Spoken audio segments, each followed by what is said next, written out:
தமிழாரம் தொலைக்காட்சியின் பிரதான செய்திகள். முதலில் தலைப்புச் செய்திகள்.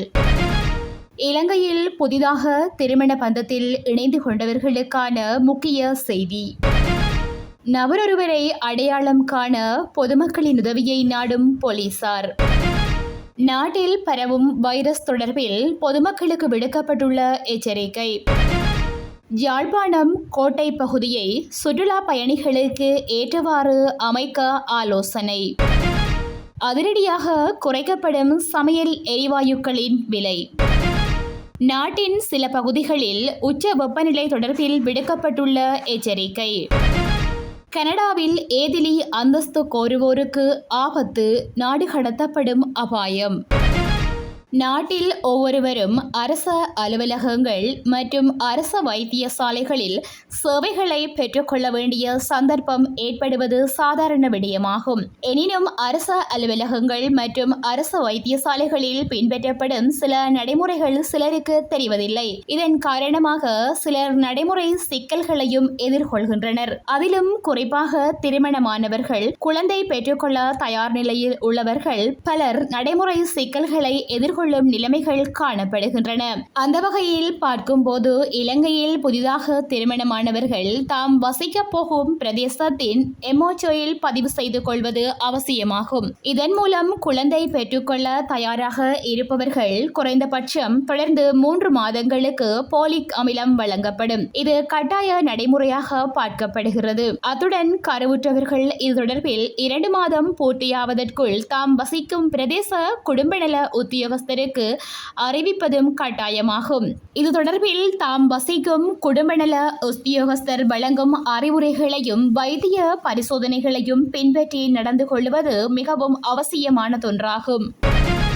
2 தேசிய அடையாள அட்டைகளை தயாரிப்பதற்காக போலியான ஆவணங்களை சமர்ப்பித்த சம்பவம் தொடர்பில் சந்தேக நபர் ஒருவரை கைது செய்வதற்கு போலீசார் பொதுமக்களின் உதவியை நாடியுள்ளனர்.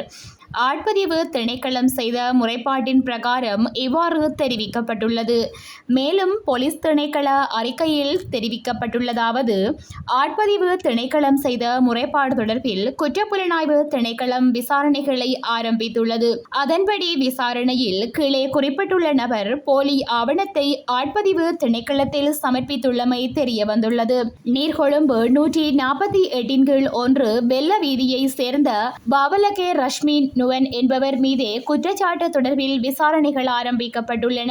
சந்தேக நபரை அடையாளம் காண்பதற்காக அவரின் புகைப்படத்தை பதிவிட்டுள்ளோம். இந்நிலையில் சந்தேக நபர் தொடர்பில் ஏதேனும் தகவல் தெரிந்தால் பின்வரும் தொலைபேசி இலக்கங்களுக்கு தொடர்பு கொள்ளுமாறு குற்றப்புலனாய்வு திணைக்களம் பொதுமக்களிடம் கோரிக்கை விடுத்துள்ளது. நிலைய தளபதி விசேட புலனாய்வு பிரிவு 3 071 85949115 அல்லது 0112395371 என தெரிவிக்கப்பட்டுள்ளது.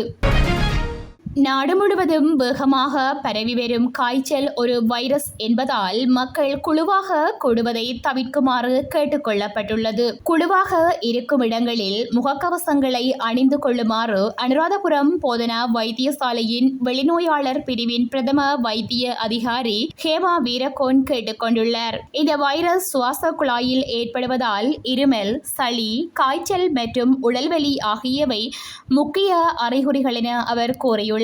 2 அல்லது 3 நாட்களில் வைரஸ் நிலைமை தணிந்தாலும் சில நோயாளிகளுக்கு ஓரிரு மாதங்களுக்கு இருமல் மற்றும் சளி சுவாச நோய்கள் இருப்பதாகவும் வைத்திய அதிகாரி சுட்டிக்காட்டினார். இந்த வைரஸ் இன்ஃபுளுவன்சாவின் மாறுபாடு என்பதால் நோயால் பாதிக்கப்பட்டவர்களிடமிருந்து முடிந்தவரை விலகி இருப்பதன் மூலமும் குழுவாக கூடும் இடங்களில் முகக்கவசம் அணிவதும் நோய் வராமல் இருக்க அதிக வாய்ப்புகள் உள்ளதாக அவர் தெரிவித்துள்ளார். அனுராதபுரத்தில் மாத்திரமன்றி நாடு முழுவதிலும் இந்த காய்ச்சல் வைரஸ் என்பதால் வேகமாக பரவி வரும் நிலையில் சிகிச்சையின்றி குணமாகும் என்று நினைக்காமல் சிகிச்சை பெறுமாறும் கடுமையான சுவாச கோளாறுகளை ஏற்படுத்தும் என அவர் சுட்டிக்காட்டியுள்ளார். சிகிச்சை அளிக்கப்படாவிட்டால் சமூகத்தில் பரவல் அதிகரித்து வருகிறது என்றும் மருத்துவர் வலியுறுத்துகிறார். யாழ் கோட்டை பகுதியை சுற்றுலா பயணிகளின் தேவைக்கு ஏற்ப மாற்றியமைப்பதற்கான புதிய திட்டங்களை வகுக்குமாறு வடக்கு மாகாண ஆளுநர் பி.எஸ்.எம். சார்ல்ஸ் சம்பந்தப்பட்ட அதிகாரிகளுக்கு பணிப்புரை விடுத்துள்ளார். யாழ்ப்பாணத்தில் உள்ள வடமாகாண ஆளுநர் செயலகத்தில் நேற்றைய தினம் இடம்பெற்ற கூட்டத்தின் போதே இந்த பணிப்புரையை விடுத்துள்ளார். இதன்படி யாழ் கோட்டையின் பின்புறம் மற்றும் வெளிப்புற சூழலை சுற்றுலா பயணிகளை கவரும் வண்ணம் அழகுபடுத்த தேவையான திட்ட முன்மொழிவுகளை சமர்ப்பிக்குமாறும் ஆளுநர் தெரிவித்தார்.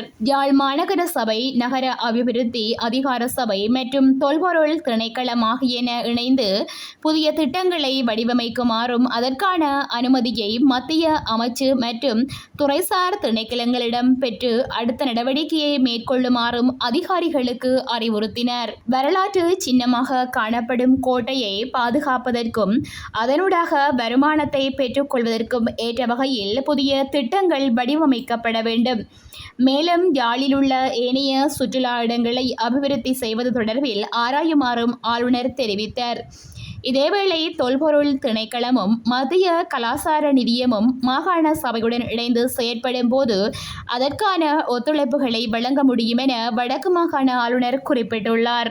இந்நிலையில் வடக்கு மாகாண ஆளுநரின் பணிப்புரைகளை ஏற்றுக்கொண்ட அதிகாரிகள் பணிப்புரையை துரிதமாக செயற்படுத்த நடவடிக்கை எடுப்பதாகவும் இதன்போது தெரிவித்தனர். லிட்ரோ எரிவாயுவை தொடர்ந்து இன்று நள்ளிரவு முதல் நடைமுறைக்கு வரும் வகையில் லாஃப் எரிவாயு விலை குறைக்கப்படுகின்றது. இதற்கமைய 12.5 கிலோ சிலிண்டரின் விலை ரூ. 275 குறைக்கப்பட்டு புதிய விலை ரூ.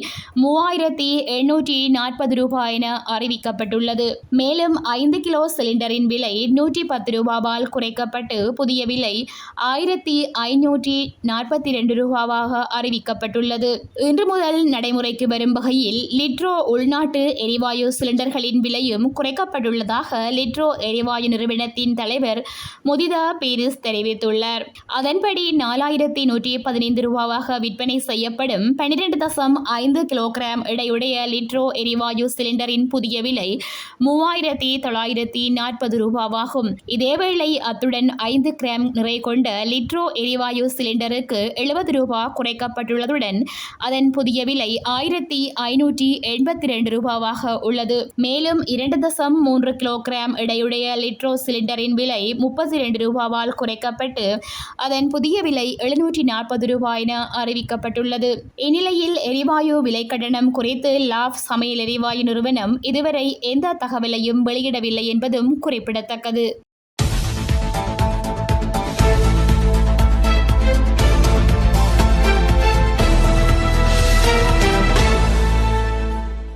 வடக்கு மற்றும் வடமத்திய மாகாணங்களின் சில இடங்களிலும் அத்துடன் மட்டக்களப்பு மற்றும் திருகோணமலை மாவட்டங்களின் சில இடங்களிலும் இன்றைய தினம் அதியுச்ச அளவில் வெப்பநிலை காணப்படும் என சிரேஷ்ட வானியல் அதிகாரி கலாநிதி முகமது சாலிஹின் தெரிவித்துள்ளார். இதேவேளை சப்ரகமுவ, மேல், வடமேல் மற்றும் தென் மாகாணங்களிலும் அத்துடன் அம்பாறை மற்றும் மொனராகலை மாவட்டங்களிலும் அதிகரித்த வெப்பநிலை காணப்படும் என அவர் குறிப்பிட்டுள்ளார். கனடாவில் ஏதிலி அந்தஸ்து நிராகரிக்கப்படும் நபர்கள் துரிதகதியில் நாடு கடத்தப்படக்கூடிய முறைமை அறிமுகம் செய்யப்படவுள்ளது. இதற்காக கனேடிய குடிவரவு மற்றும் ஏதிலிகள் பாதுகாப்பு சட்டத்தில் திருத்தம் செய்யப்பட உள்ளதாக அறிவிக்கப்பட்டுள்ளது. அண்மையில் கனடாவில் கல்வி கற்கும் வெளிநாட்டு மாணவர்களின் ஏதிலி அந்தஸ்து கோரிக்கை 1500 வீதமாக உயர்வடைந்துள்ளது. மாணவர் விசா காலம் முடிவடைந்ததன் பின்னர் தொடர்ந்தும் கனடாவில் தங்கியிருக்கும் நோக்கில் இவ்வாறு ஏதிலி அந்தஸ்து கோரப்படுவதாக சுட்டிக்காட்டப்பட்டுள்ளது. கடந்த மார்ச் மாதம் முதல் இதுவரையில் 46,736 பேர் கனடாவில் ஏதிலி அந்தஸ்து கோரி விண்ணப்பம் செய்துள்ளனர். கடந்த 2023 ஆண்டுடன் ஒப்பீடு செய்யும் போது இந்த எண்ணிக்கை 62 வீத அதிகரிப்பாகும் என்பதும் குறிப்பிடத்தக்கது. கனடாவில் பெரும் எண்ணிக்கையிலான ஏதிலி கோரிக்கை விண்ணப்பங்கள் பரிசீலனை செய்யப்படாதிருப்பதாகவும் சுட்டிக்காட்டப்பட்டுள்ளது. இதனால் ஏதிலி கோரிக்கை விண்ணப்பங்களை துரிதப்படுத்தவும் நிராகரிக்கப்படும் விண்ணப்பங்களை விரைவில் நாடு கடத்தவும் நடவடிக்கை எடுக்கப்பட்டுள்ளது. இத்துடன் இன்றைய நாளுக்கான செய்திகள் நிறைவடைகின்றன.